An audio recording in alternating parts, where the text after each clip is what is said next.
राधे राधे। मैं उद्धव पंडित वृंदावन से आप सभी लोगों का हमारे YouTube चैनल पर स्वागत है। आज मैं आप लोगों को बताने वाला हूं कि जो जीवित पुत्र का व्रत का है निर्णय है इस वर्ष कितने तारीख को करना चाहिए। वैसे इसी व्रत की बात नहीं है, आजकल जितने भी व्रत हो रहे हैं, चाहे होली, दीपावली, जन्माष्टमी आदि कोई भी व्रत हो, उसमें 2 दिन वाला भ्रम प्रत्येक उसमें होता है। प्रत्येक व्रत में, प्रत्येक तिथियों में, प्रत्येक उत्सव में हो रहा है। तो ये क्यों वंचित रहे, इसमें भी हो रहा है कि 6 तारीख को करें कि 7 तारीख को करें। तो मैं आपको इस वीडियो में बताने वाला हूं कि कितने तारीख को करना शास्त्र सम्मत है। कोई भी कार्य हम करते हैं तो कोई मनमौजी अपने मन से नहीं किया जाता है। अच्छा, इसमें भी होता है, जो भी व्रत आदि हैं इसमें भी मत लिया जाता है। जिस प्रकार से वोटिंग होता है ना, किसी व्यक्ति को अपना हम नेता या कैसे मानते हैं, अधिक से अधिक व्यक्ति उसको चाहते हैं। मान ले 5 व्यक्ति हैं, उसमें से कम 3 व्यक्ति एक व्यक्ति को चाहे तो उसको हम मान लेते हैं। उसी प्रकार इसमें भी, व्रत में भी, हर चीज में कितने ऋषियों ने क्या मत दिया है। अधिक से अधिक ऋषियों ने इस मत को विचार किया है और इतने ऋषियों ने इस मत को किया। तो जितना अधिक मत अपने पास 7 तारीख का होगा तो 7 तारीख को करेंगे, 6 तारीख का होगा तो 6 तारीख को करेंगे, जिसमें किसी प्रकार कोई संदेह नहीं होना चाहिए। और हो भी रहा, देखिए हमारा कार्य है आपको बताने का, जो हमने अध्ययन किया है गुरु जी के द्वारा, अध्ययन के द्वारा। बाकी अपने हिसाब से आप देख लीजिएगा। मैं पूरा प्रमाण के साथ आपको बताऊंगा कि कितने तारीख को करना चाहिए। एक चीज, दूसरी बात, इसकी क्या कथाएं हैं यह भी आपको सुना दूंगा आज। तो जीवित पुत्र का व्रत कितने तारीख को करें। जीवित पुत्र का व्रत इस बार 2023 में 7 अक्टूबर को ही करना चाहिए। क्यों करना चाहिए, 7 को क्यों करें, 6 को क्यों नहीं करें, ये सारी बात पे ही चर्चा करेंगे हम। देखिए, कई जगह ऐसा आया है कि जिस दिन अष्टमी तिथि प्रदोष काल में रहे, प्रदोष बोले तो शाम को, संध्या के समय को प्रदोष काल कहते हैं। तो प्रदोष काल में जिस दिन अष्टमी तिथि रहता है उसी दिन करना चाहिए, आया है, ये भी आया। तो 6 तारीख को सुबह, अन्य अन्य पंचांगों में अन्य अन्य समय है, अलग अलग समय। जैसे मान लेते हैं 6 तारीख को सुबह 9:21 से अष्टमी तिथि प्रारंभ हुई। ऐसा ही हुआ है, 6 तारीख को सूर्योदय के समय अष्टमी तिथि नहीं है। तो 6 तारीख को हम, कई लोग कह रहे हैं 6 तारीख को होगा जीवित पुत्र का व्रत, तो 6 तारीख को सूर्योदय के समय है ही नहीं। चलिए कोई बात नहीं, लेकिन शाम को है अष्टमी तिथि, तो प्रमाण तो आया है शाम को। 7 तारीख को सुबह 10:00 तक है। अलग अलग पंचांग, फिर से मैं कह रहा हूं, अलग अलग पंचांग में अलग अलग समय होगा, लेकिन ये फिक्स है कि 6 तारीख को सुबह सूर्योदय के समय नहीं है। सूर्योदय के समय सप्तमी है, अष्टमी बाद में लग रहा है। और 7 तारीख को सूर्योदय के समय अष्टमी है, जो कि 10 बजे तक है, लेकिन शाम को नहीं है। ये तो हो गई एक प्रमाण की बात, जो प्रदोष काल के हिसाब से जीवित पुत्रिका का व्रत करना चाहिए। अब मैं क्यों कह रहा हूं आपको 7 तारीख को करो और 6 तारीख को क्यों नहीं करो, प्रमाण के साथ आपको बता रहा हूं। कई स्थान का प्रमाण हमारे पास है। आप अगर चाहेंगे, हमारा नंबर आपके पास रहेगा, यहां मैं नंबर, इस नंबर पे आप मैसेज कर सकते हैं, व्हाट्सएप कर सकते हैं। आपको जीवित पुत्रिका का जो व्रत कथा है उस कथा को भी भेज दूंगा व्हाट्सएप पे, और इसका जो प्रमाण आदि है वो भी भेज दूंगा। तो हमें व्हाट्सएप करें जिनको किसी प्रकार कोई दिक्कत हो, ठीक है। कहा गया है, स्त्रियः प्रकुर्वन्ति तथा सुनूनम सूर्योदय जीवित पुत्रिका स्यात्। ये राज मार्तंडे महर्षि भृगु जी कह रहे हैं। राज मार्तंड नाम पुस्तक में महर्षि भृगु जी कह रहे हैं, निश्चित रूपेण सूर्योदय व्यापनी, सूर्योदय काल में रहने वाली अष्टमी तिथि में ही स्त्रियों को जीवित पुत्रिका का व्रत करना चाहिए। ये होगा कौन, भृगु जी के हिसाब से। बहुत सारी बात बता रहा हूं आपको, ऐसे नहीं, हवा में नहीं। फिर अगले कहते हैं, आश्विने बहुले पक्षे याष्टमी भास्करोदये स्वल्पापि चेक तदा कार्या सा स्मृता जीवित पुत्रिका। महर्षि कात्यायन जी। श्रीनाथ प्रपन्नाचार्य जी कह रहे हैं, कात्यायन जी ऋषि के अनुसार प्रपन्नाचार्य जी लिख रहे हैं, आश्विन मास के कृष्ण पक्ष में जिस दिन अष्टमी तिथि में सूर्य का उदय हो, अष्टमी तिथि में सूर्य का उदय हो, तो ये 7 तारीख को हो रहा है, 6 तारीख को नहीं हो रहा उदय। अष्टमी तिथि सूर्योदय के समय नहीं है। उदय हो अत्यल्प, बहुत थोड़ा मात्र भी अष्टमी हो तो उस दिन जीवित पुत्रिका का व्रत करना चाहिए।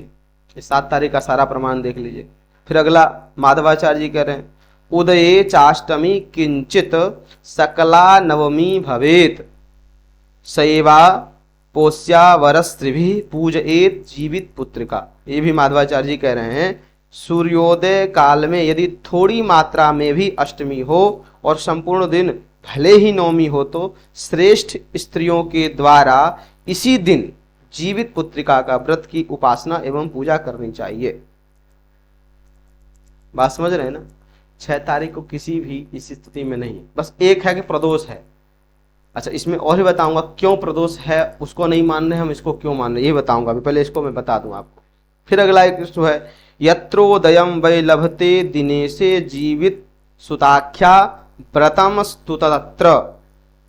जिस दिन अष्टमी तिथि में सूर्योदय हो, पुत्र को जीवित रखने की कामना करने वाली स्त्रियां उसी दिन व्रत करें। ये हो गया। फिर अगला, ये जीवित पुत्र की कथा में है ये, आश्विने बहुले पक्षे तिथिश्चाष्टमी शुभा। आश्विन मास के कृष्ण पक्ष की अष्टमी तिथि को व्रत करना शुभ है। फिर कहते हैं, नाग विद्या तो या षष्ठी सप्तम्याम च तथाष्टमी दशम्याम एकादशी वृद्धा ग्राह्या मुनि पंगवे। इसमें षष्ठी और एकादशी का भी कहा गया। जिस प्रकार दशमी से युक्त एकादशी नहीं करते हैं लोग बाग, अगले दिन करते हैं, उसी प्रकार सप्तमी से युक्त अष्टमी तिथि का व्रत नहीं किया जाता। आगे बात और भी हमारे पास है, ये है। वैसे जो जीवित पुत्रिका का कथा है ये भविष्योत्तर पुराण का विशेष है। और एक और है, ये कौन सा है, विष्णु धर्मोत्तर पुराण। विष्णु धर्मोत्तर पुराण का भी प्रमाण है ये, और भविष्योत्तर पुराण का भी प्रमाण। ये विशेष जो प्रधान कथा है ये जीवित पुत्रिका का भविष्योत्तर पुराण का है। ठीक है। फिर एक है, सप्तमी कलया यत्र परतश्चाष्टमी भवेत तेन शल्यमिदं प्रोक्तम पुत्र पौत्र क्षयप्रदम। यहाँ तो इतना कह रहे हैं कि पुत्र को पौत्र को जीवित रखना है तो सप्तमी के साथ वाली अष्टमी में तो कतई भी नहीं करें व्रत। अगर चाहते हैं तो कई जन्मों तक पुत्रहीन हो जाएंगे अगर सप्तमी के साथ अष्टमी के व्रत को करते हैं। बताइए इतना। अब विद्वानों के द्वारा क्या कहा गया थोड़ा समझेंगे। विधि से अधिक वेद का विचार करना चाहिए। मतलब यदि एक व्यक्ति कह रहा है आपको ये करो, लेकिन 2-3 व्यक्ति कह रहा है ये मत करो, तो आपको जो व्यक्ति भले कितना भी श्रेष्ठ व्यक्ति क्यों ना करा ये करो, लेकिन 10 व्यक्ति कह रहे ना करो तो नहीं करना चाहिए। ये सिद्धांतिक बात है। विधि से अधिक वेद का विचार, वेद के ऊपर विशेष ध्यान रखना चाहिए। कैसे? जैसे मान लीजिए एक व्यक्ति कहा कि ये रास्ता है, इस रास्ते पर चले जाइए, आप अपने मंजिल तक पहुंच जाएंगे। आप चल दिए, लेकिन दूसरा व्यक्ति कह रहा है भैया ये रास्ता है, आपको जहां जाना है वहीं का रास्ता है, लेकिन इस पे मत जाओ, आगे जा करके जंगली जानवर हैं रास्ते पे ही, आपको दिक्कत हो जाएगी। तो आपको भले ये रास्ता पहुंचा रहा है, भले और दूसरे रास्ता में थोड़ा बहुत कांटे भी हैं तो चलेगा, लेकिन कम से कम जीवित तो रहोगे, जिंदा तो रहेंगे। बिल्कुल बात। तो विधि से अधिक, बताए हुए से अधिक जो मना किया गया है उस पर ध्यान देना चाहिए। विद्वानों का वाक्य मेरा नहीं है। तो विधि से अधिक वेद पर ध्यान दिया जाता है। इसलिए 6 तारीख को आपसे निवेदन है कि 6 तारीख को जीवित पुत्रिका का व्रत ना करें, 7 तारीख को ही करें, और 7 तारीख को ही शास्त्र सम्मत है, 7 तारीख को ही सब कुछ पूजा पाठ करें। अब थोड़ा सा इसका कथा सुना देता हूं आपको, इसका कथा क्या है जीवित पुत्रिका का। ठीक है, छोटा छोटा कथा है, इसमें 2 कथाएं हैं जीवित पुत्रिका का। बस थोड़ा इसका नियम भी समझ लीजिए क्या करना चाहिए अगर आपसे आप सक्षम हो तो ये कर लीजिएगा, नहीं तो कोई बात नहीं। कहते हैं सुबह जल्दी उठ करके स्नान के बाद सूर्य नारायण की प्रतिमा को स्नान कराएं। अगर सूर्य नारायण की प्रतिमा नहीं है तो सूर्य भगवान को जल चढ़ा सकते हैं। ठीक है, सूर्य भगवान का सुबह जल्दी उठ करके उगते सूर्य का दर्शन करें, उनको जल चढ़ाएं। ये पहला कार्य हुआ। किस दिन? 7 तारीख को, ध्यान रखिएगा। मिट्टी और गाय के गोबर से चील और सियारिन का प्रतिमा बनाया जाता है और उसका पूजन किया जाता है। किसका? चील का और सियारिन का। इसका भी कथा है, चील सियारिन का भी कथा है। तो इनका पूजन किया जाता है। इसके बाद धूप दीप आदि से इनकी पूजा करें। किनकी? चील और सियार का, और सूर्य भगवान का तो करना ही। ठीक है, फिर उनका जीमूत वाहन का भी प्रतिमा मिलता है बाजारों में, खरीद के जो लाएंगे उनका पूजन करते हैं। नहीं तो सूर्य भगवान का पूजन करिए, उससे काम हो जाएगा। लोग पूजन के बाद, कई स्त्रियां गले में लाल धागा पहनती हैं, लॉकेट वगैरह बनवा पहनती हैं, तो वो आपके यहाँ जिस प्रकार का परंपरा हो उसके अनुसार से करें आप। ठीक है, कहते हैं विशेष क्या किया जाता है? पूजा के दौरान सरसों का तेल और खल चढ़ाया जाता है। सरसों का ही तेल और सरसों का ही खल जो होता है वो चढ़ाया जाता है पूजा के दौरान। ठीक है, और पारणा, जब 8 तारीख को पारणा करेंगे उस दिन कुछ दान वगैरह भी, व्रत के अगले दिन दान जरूर करना चाहिए, तभी उस व्रत का पूर्ण फल प्राप्त होता है। चलिए आगे समझते हैं कथा क्या है इसका। जीवित पुत्रिका के साथ जीमूत वाहन की कथा जुड़ी हुई है। ये जीमूत वाहन कौन थे, थोड़ा समझ जरूरी है आपको समझना। आप सीधे ज्योतिया कर रहे हैं, सालों से कर रहे हैं, सोचिएगा, आपको यही नहीं पता है कि ये स्टार्ट कहाँ से हुआ, प्रारंभ कहाँ से हुआ, इसका महत्व क्या है, करेंगे तो क्या फल मिलेगा, बस इतना पता है संतान के लिए करते हैं। लेकिन क्यों करते हैं, कहाँ से प्रारंभ हुआ, ये भी तो जानना चाहिए ना। बस 5 मिनट समझ लीजिए, आपके लिए अच्छा है, श्रद्धा बढ़ता है। यदि किसी भी व्यक्ति को जानते हैं और फिर उसके लिए कुछ करते हैं तो बड़ा श्रद्धा होता है। बिना जाने, जो कहते हैं भीड़ चाल वाला, वो कर रहा है तो हम भी कर रहे हैं, तो वो बस ऐसे ही है, उसमें श्रद्धा नहीं होता है। भगवान से प्रेम क्यों नहीं होता हर व्यक्ति का? क्योंकि उनको जानता ही नहीं आदमी, उनके प्रभाव को प्रत्यक्ष जानता ही नहीं है, इसलिए प्रेम नहीं होता है। अब प्रभाव जानने लग जाए, प्रेम, अरे प्रेम इतना हो जाएगा। देखिए गोपियों का और उनका ग्वालों का क्या स्थिति था। तो जानना जरूरी है, आप कुछ भी करते हैं उसको जानिए। मैं कोशिश करता हूँ हर उसका आपको कथा जरूर सुनाऊं। चलिए समझते हैं। जीमूत वाहन से जुड़ी हुई है। संक्षेप में वह इस प्रकार है। गंधर्वों के राजकुमार का नाम जीमूत वाहन था। गंधर्वों के राजकुमार थे जीमूत वाहन नाम के। वो बड़े उदार और परोपकारी थे। जीमूत वाहन के पिता ने वृद्धावस्था में वानप्रस्थ आश्रम में जाते समय, वानप्रस्थ मतलब घर को छोड़ करके वन में चले गए भजन करने के लिए। पहले ऐसा होता था कि जब अधिक उम्र हो जाती थी, बच्चा लायक हो जाता था, एक उम्र में हो जाता था, तो उसको सारा सिंहासन वगैरह दे करके, सारा जिम्मेदारी दे करके, भैया हम जा रहे हैं भजन करने, चौथा है, अपन आ गया। आजकल का ऐसा नहीं होता, आप जानते हैं क्या होता है।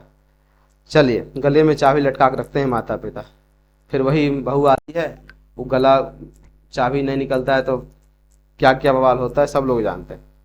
तो ऐसा होता था पहले, तो करना भी चाहिए। तो कहाँ चले गए? किनके? जीमूत वाहन के पिताजी वानप्रस्थ को जाने लगे। वे राज का भार अपने, क्या कहते हैं, आश्रम जाते समय इनको राज सिंहासन पर बिठाया, किंतु इनका मन राजपाट में नहीं लगता था। किनका? जीमूत वाहन का। इनके पिताजी जाते समय, क्योंकि बड़े लड़का थे, इनको राजपाट दे दिया, इनका मन नहीं लगता उसमें। वे राज का भार अपने भाइयों पर छोड़ दिए, स्वयं वन में पिता की सेवा करने के लिए चले गए। कौन? जीमूत वाहन जी। वहीं पर उनका मलयावती नाम की राजकन्या से विवाह हो गया। एक दिन जब वे वन में भ्रमण करते हुए जीमूत वाहन काफी आगे चले गए, तब उन्हें एक वृद्धा यानी वृद्ध महिला विलाप रोती हुई दिखी। इन्होंने उससे पूछा, तो उन्होंने रोते हुए बताया माता ने, मैं नागवंश की स्त्री हूं और मुझे एक ही पुत्र है। मैं नाग स्त्री हूं, नागवंश की स्त्री हूं, एक ही पुत्र, एक ही संतान है। और पक्षीराज गरुड़ जी के समक्ष नागों ने उन्हें प्रतिदिन भक्षण हेतु एक नाग सौंपने की प्रतिज्ञा की हुई है। मतलब नागों ने सब, क्योंकि गरुड़ जी नाग का भक्षण करते हैं, सांप का, सांपों के राजा सब इकट्ठा हुए, बोले भैया तुम डेली 2-4 को पा जाते हैं, एक काम करो, डेली आपको एक मैं दे दूंगा, एक व्यक्ति हमारे यहाँ से एक नाग आपके यहाँ से अपने आप चला जाएगा अपना बलि चढ़ाने के लिए। डेली मत परेशान किया, वो बहुत परेशान रहते हैं आपसे। बोले ठीक, कोई बात नहीं, अपने आप आ जाना। कौन? गरुड़ भगवान। तो एक एक करके जाते थे वे सब। तो एक दिन उस वृद्धा नाग की माता जो है, उनके पुत्र का बारी आया, भैया अभी आपकी है। अब एक ही पुत्र था उनका जिसका नाम शंखचूड़ था। तो वो रोते हुए बताई कि ऐसी सी बात है, मेरे पुत्र शंखचूड़ की पारी है इस बार, और उसकी बलि चढ़ने वाली है। तो बोले ठीक, कोई बात नहीं। जीवित वाहन ने उस माता से अस्वस्थ कहते हुए कहा, डरो मत, मैं तुम्हारे पुत्र के प्राणों की रक्षा करूंगा। आज उसके बजाय मैं स्वयं अपने आप को उसके लाल कपड़े में ढककर बध्यशाला में लेट जाऊंगा, जहां वो उसको अपना आहार बनाते हैं। इतना कहकर जीवित वाहन ने शंखचूड़ के हाथ से लाल कपड़ा ले लिया और वे उसे लपेटकर गरुड़ की बलि देने के लिए चुनी वध्यशिला पर लेट गए। नियत समय पर गरुड़ बड़े बेग से, बहुत स्पीड से आए और लाल कपड़े में ढके जीमूत वाहन को पंजे में दबोचकर पहाड़ के शिखर पर जाकर बैठ गए। अपने चुंगल में गिरफ्तार प्राणी की आंख में आंसू और मुंह से आह निकलता न देखकर गरुड़ जी बड़े आश्चर्य में पड़ गए। उन्होंने जीमूत वाहन से उनका परिचय पूछा। जीमूत वाहन ने सारा किस्सा सुनाया, भैया देखो, मैं उसकी एक ही पुत्र थे उस माता के, तो मैं आ गया हूं, आप मुझे भक्षण कर लो। गरुड़ जी उनकी बहादुरी और दूसरे की प्राण रक्षा करने में स्वयं का बलिदान देने की हिम्मत से बहुत प्रभावित हुए। किससे? जीमूत वाहन से। प्रसन्न होकर गरुड़ जी ने उनको जीवन दान दे दिया और तथा नागों की बलि न लेने का वरदान भी दे दिया, कहे कि आज से जाओ, किसी भी नाग का बलि नहीं लेंगे। बड़े खुश हो गए। इस प्रकार जीमूत वाहन ने अदम्य साहस से नाग जाति की रक्षा हुई और तब से पुत्र की सुरक्षा हेतु जीमूत वाहन की पूजा की प्रथा शुरू हो गई। उसी दिन से जीमूत वाहन का पूजा करने लगे, भैया आप भी हमारे पुत्र का रक्षा करो, आप भी हमारे पुत्र। तो सभी माताएं जीमूत वाहन का पूजा करती हैं। किस लिए? क्योंकि वो पुत्र का रक्षा कर दिए थे नाग माता के इस दिन। एक और इससे कथा जुड़ी हुई है जिसमें चील और सियारिन का है, वो भी समझ लीजिए। धार्मिक कथाओं के मुताबिक बताइए, दूसरा कथा है, वो तो एक जीमूत वाहन का हो गया, ये दूसरा कथा है चील और सियारिन का। धार्मिक कथाओं के मुताबिक बताया जाता है कि एक विशाल पाकड़ के पेड़ पर एक चील रहती थी, उसी पेड़ के नीचे एक सियारिन भी रहती थी। दोनों पक्की सहेलियां थीं। दोनों ने कुछ महिलाओं को देखकर जितिया व्रत करने का संकल्प लिया और भगवान श्री जीवित वाहन का पूजा और व्रत करने का प्रण ले लिया। लेकिन जिस दिन दोनों को व्रत रखना था, उसी दिन शहर के एक बड़े व्यापारी की मृत्यु हो गई और उसके दाह संस्कार में सियारिन को भूख लगने लगी थी। मुर्दा देख करके वह खुद को रोक ना सकी और उसका व्रत टूट गया। पर चील ने संयम रखा और नियम व श्रद्धा से अगले दिन व्रत का पारण किया। अगले जन्म में दोनों सहेलियों ने ब्राह्मण परिवार में पुत्री के रूप में जन्म लिया। उनके पिता का नाम भास्कर था। चील बड़ी बहन बनी और सियारिन छोटी बहन। सियारिन, ध्यान रखिए, सियारिन छोटी बहन बनी, छोटी बहन के रूप में जन्मी। चील का नाम शिलावती रखा गया और सियारिन का नाम कुपरावती रखा गया। शिलावती का विवाह बुद्धिसेन के साथ हुआ और कुपरावती का विवाह नगर के राजा मलाय केतु से हुआ। भगवान ज्योतिवाहन के आशीर्वाद से शिलावती के 7 बेटे हुए। शिलावती कौन? जिस चील ने व्रत किया था, वही शिलावती इस जन्म में हुई। 7 बेटे हुए, पर कुपरावती के सभी बच्चे जन्म लेते ही मर जाते। क्यों मर जाते? क्योंकि इसने अपना व्रत तोड़ दिया था। ये पिछले जन्म में सियारिन थी, मर जाते थे। कुछ समय बाद शिलावती के 7 पुत्र बड़े हो गए और वे सभी राजा के दरबार में काम करने लगे। कुपरावती के मन में उन्हें देखकर ईर्ष्या की भावना आ गई। उसने राजा से कहकर सभी बेटों के सर कटवा दिए। उन्हें 7 नए बर्तन मंगाकर उसमें रख दिया और लाल कपड़े से ढक करके शिलावती के पास भिजवा दिए। यह देखकर भगवान जीवित वाहन ने मिट्टी से 7 भाइयों के सिर बनाए और सभी के सिरों को उसके धड़ से जोड़ करके उस पर अमृत छिड़क दिया, जिससे उनमें जान आ गई। 7 युवक जिंदा हो गए और घर लौट आए। जो कटे सिर रानी ने भेजे थे वे फल बन गए। दूसरी ओर रानी कुपरावती बुद्धिसेन के घर से सूचना पाने को व्याकुल थी। जब काफी दूर सूचना नहीं आई तो कुपरावती स्वयं बड़ी बहन के घर गई। वहां सबको जिंदा देखकर वह सन्न रह गई। जब उसे होश आया तो बहन को उसने सारी बात बताई। अब उसे अपनी गलती पर पछतावा हो रहा था। भगवान जितवाहन की कृपा से शिलावती को पूर्व जन्म की बातें याद आ गई। वह कुपरावती को लेकर उसी पाकड़ के पेड़ के पास गई और उसे सारी बात सुनाई। कुपरावती बेहोश हो गई और समाप्त हो गई, परम धाम को प्राप्त हो गई। जब राजा को इसकी खबर मिली तो उन्होंने उसका संस्कार कर दिया। तो इसका इतना बड़ा महत्व है। दो कथा आपको बताया, एक तो जीवदान का जिन्होंने नागों की रक्षा किया, और एक ये। तो इसका करने का बहुत बड़ा महत्व है, लेकिन ऊट पटांग ढंग से करेंगे तो कुछ फल आपको नहीं मिलेगा। बस यही मेरा कहना है कि आप लोग 7 तारीख को ही मनाएं, मतलब 7 तारीख को ही व्रत करें, 6 तारीख को व्रत ना करें। 6 तारीख को व्रत अष्टमी है, प्रदोष भी है, लेकिन बाध्य है, वेद है 7 तारीख को सप्तमी युक्त अष्टमी नहीं करना चाहिए। आपको प्रमाण के साथ बता दिया, फिर भी अगर करते हैं तो कोई बात नहीं। राधे श्याम।